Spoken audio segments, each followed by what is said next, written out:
the channel. Today's video is a follow-up to last Sunday where I showed you how to utilize AI technology to get rid of power lines. So this was an image I actually shot on the side of the road in January, and I just haven't edited it because it was just took too long and I wasn't having success removing the power lines. Well, now with the new AI features, I was able to get those cleared up, and then I could begin to edit the image in the way that I envisioned it.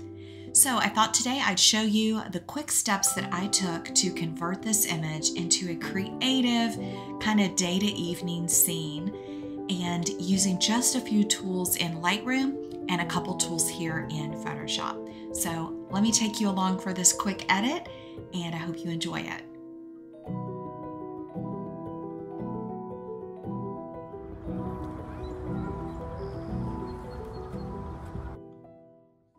All right, so I've got the image brought over as a copy, and my last step again was removing those power lines. So now at this point, I am going to duplicate that layer, and what I want to do next is go ahead and take this image into Camera Raw Filter, which if you don't use, Camera Raw Filter is just like using Lightroom. So it matches all of the editing. So it saves you time from having to take your image back and forth to Lightroom. So if you're not familiar with it, that's what it does. All right, so the first thing that I want to do is I immediately know I want to add a vignette to this image. So I'm going to go ahead and bring that vignette in pretty tight. I also want to add some dehaze because there is some detail in the clouds, so I just want to bring that out. Now, the next thing is I can see there's some aqua blue coming in, and so I'm going to remove that, and I'm also going to change the blues a little bit, just kind of make it a little gray. And let's go down to our detail. I'm going to go ahead and do some noise reduction and color reduction because I can see a little bit of grain from this. It was a cell phone shot. Let's go back up to effects and add a little texture. I'm just doing these global adjustments. So these are adjustments to the entire image. And then we'll go up to our main light panel, and I am going to reduce the highlights. I'm going to open up the shadows just a little bit. So opening up the shadows brings out the detail in our trees, but reducing the highlights keeps it from being too bright. And then I'm going to make an exposure adjustment and just bring it down just a little bit. So just some initial basic adjustments. Let me go back to that vignette. I don't want the vignette to go too far, so I'm just going to bring it over. I'm going to do it like that to get started. Okay, so now that's it. I just made some initial changes to the image, just like you would to edit it in Lightroom. So let's click OK. The image is going to pull right back into Photoshop. So now we can see before and we can see our changes. Okay, so I'm really liking that so far. So the next thing I want to do is I do want to enhance the sky just a little bit. So I'm going to go to Edit, Sky Replacement. Sky Replacement is a super easy, quick tool. What I like to do is just use the sky replacement. I like to use the cloud options that just bring out a little bit of cloud detail. And there's a couple in here that I like to use. Let's see. If you look at the package, there's also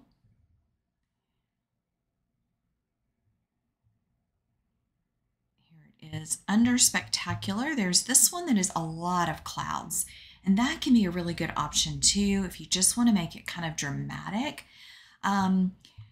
These could be good options, but that's going to be too bright. So in my edit, I went with this blue one right here. So I'm going to go ahead and click OK. And then what you can do is bring down the opacity of the layer.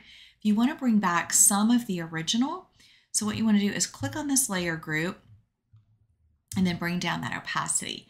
That will kind of blend the two together, and I like that a lot better. Okay, now I think from here, I like that sky replacement. I like where we're headed with the image, and I want to think about what I want to do next, and that's going to be to do a color lookup. So if you go down to your adjustment layers and you do color lookup, this is where you can actually apply a color profile, basically. It's like a preset to your overall image. So you want to click load, and then you'll see all of these options. There are tons. So Moonlight is one that I like to use. It adds kind of that blue tone. You can also do night from day. That's going to be very similar. Soft warming can be nice. There's also a late sunset option, and that one's kind of interesting too. So let's pick a different one than what I did before. There's also some of these foggy night. That one is kind of nice. It gives a real matte effect. So why don't we go with that one today? And what we can do now is reduce the opacity. So you want to bring that down. And I like it in the sky, but it gives us a mask. And so I'm going to go ahead and grab a brush, and at about 50% opacity, I want to bring it off my building. Yeah, I want to bring that building kind of back to life. So we've got it at 50% or 60%. Maybe I'll add it back just a little bit so I can flip my brush to white and just pop on some of that, mainly in the corners. Just a little bit of that detail. You can also try changing the blend mode here. So it's on normal. You could do multiply, which is going to make it darker, which actually I like that. There's also hard light can sometimes darken. You can see those are very similar. So I think let's go with multiply. I think that's nice. Okay, so if we want to look at, we've got, and actually our color lookup is in with our sky group. So let's move it above, and that's probably going to change it quite a bit. Yeah, so I had mistakenly, sometimes that happens. This sky group, you want to minimize it once you do it, because otherwise you can get stuck in there. And unless you want to just impact your sky, you want to minimize that. So that was a mistake I made, but I figured it out. So now that we've got this color lookup, I definitely am going to reduce the opacity. I don't want it quite that dark. So I think that's about where I wanted it. All right, so that was doing the color lookup. You can see before. Let's go back a step. This was before our sky replacement. So we replace the sky. Be sure you minimize that. Then we add the color lookup. All right, so now I want to illuminate the lights in this image. Now I also notice that I did not get all of the signs cleared up in this version. So let's go ahead and do a stamped layer. Command Option Shift and the letter E. That gives us a nice clean layer. I'm going to go to the Remove tool, and I am just going to turn the generative off. And let me zoom in for you guys. I'm just going to remove this sign and this sign. Let's see if we can do it without the generative AI. And click the checkbox. Okay, so that's what it did the first time I did it before. So let's go over it again and click remove. We may need that generative AI, but nope, it did a great job. Sometimes I find on things like this, just to use the regular remove tool works great, and it can be a little faster and a little bit more accurate. So we're just going to go old school on that. Perfect. So I think that's all the blemishes. Okay, so from here, I'm going to duplicate this layer so that I've got a clean one to go with, and now we're going to go back into Camera Raw. Now you could enhance these lights here in Photoshop, but if you are new to adding light, I want to show you just an amazing tool that you can use to enhance your lights in a creative image like this using just the features in Lightroom or Adobe Camera Raw, which is what we're going to use today. So let's click on Camera Raw filter. It's going to take us over. So this now looks just like our tools in Lightroom. So what I want to do first is I want to enhance the light on this old gas station pump. So we're going to go to our mask, and I'm going to use the object mask, and let's come over, and we're just going to mask right there and create our kind of rectangle shape. And Once that's done, we'll have our mask there, which is perfect. Now what we're going to do is increase, I'm going to turn off the overlay. We're going to increase the temperature to warm it, make it real nice and golden, and then we're just going to pop the exposure.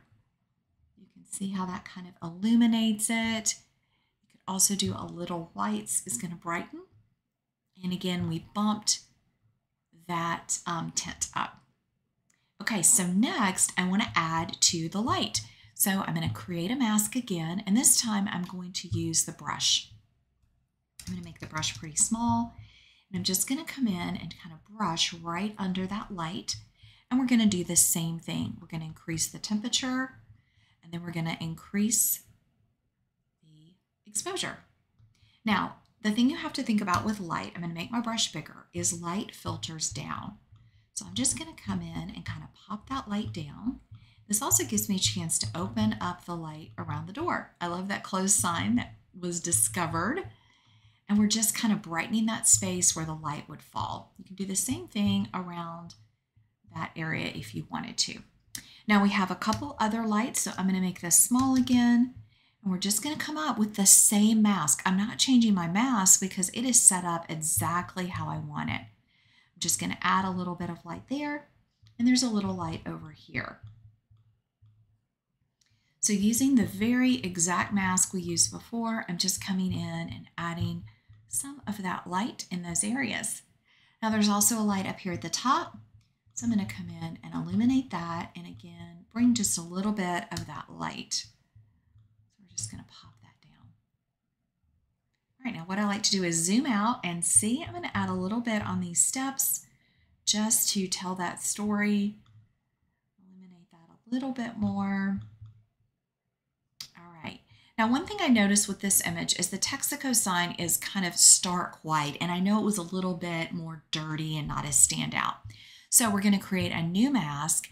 I'm going to grab just the radial gradient, and I'm just going to do a circle right here.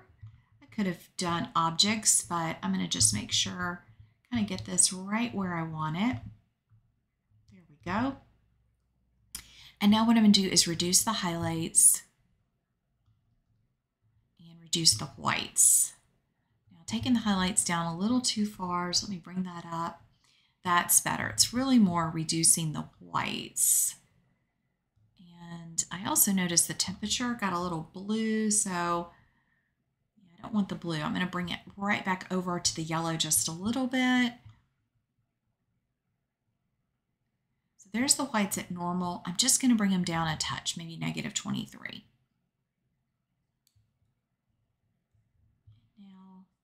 Let's go back to our basics and see how that looks. I like that so much better, so much better. Okay, so we've done all of that. I do think I want to add just a little bit of texture up here at the top. So we can grab our mask again, create a new mask, brush. And the reason I like doing this in Lightroom or Adobe Camera Raw is because most of you are familiar with that, and it is just so much quicker than all the different options that are available in Photoshop unless you use Photoshop on a regular basis. So let's come down, and on this I just want to add some texture, and we could even add a little grain. Either way, want to increase the grain just to give it a little bit more of a grunge filter. And I think that is going to do it, you guys. So let's go ahead and click OK. Take our image back into Photoshop. So you can see before and after with adding that light. I think that looks beautiful. Now the final, I'm going to duplicate this layer, and the final touch that we're going to do is go to image mode. It's already on 8-bit, so that's perfect. Image mode, you want to make sure you're on the 8-bit channel. It doesn't do anything to your image, but it allows you to use these filters. So there are several filters that only work if your image is at 8-bit. So what I want to do is add a texturizer to this image just to give it that final kind of fun look. And you've got options for sandstone. I could also do canvas. You've got burlap, which would be fun as well. But I think for this, I like the sandstone. Once you're done, you click OK. And you can zoom in. And if you think the effect is too strong, you can always reduce the opacity and just bring that down a little bit. Now, if you wanted to add additional texture to this image, you could. I feel like it's in a really good place. There's so much texture on the building, the brick, and now the sky that I'm not sure it needs anything extra, but you could if you wanted to. I do see one little spot down here at the bottom. I'm just going to remove that. I think that was where I cropped it. And I think we're done, guys. So it was that simple, taking the image from before to where we are now. I think it just turned out really great. And let's go backwards through our steps. So one key lesson would be, don't forget the remove tool now that you can do the lines and detail there. Next, you just want to take your image into Adobe Camera Raw and do some minor updates. Then if needed, I did a sky replacement. Color lookup is critical to getting that day to night conversion. And then we did some additional cleanup, took the image into Camera Raw where we added light and did some additional texture, and then a final texturizer. So I hope you enjoyed this. Let me know if you like to create kind of whimsical images like this and bring historic spaces to life. I appreciate your comments. Please click like, subscribe, and I'll see you next Sunday.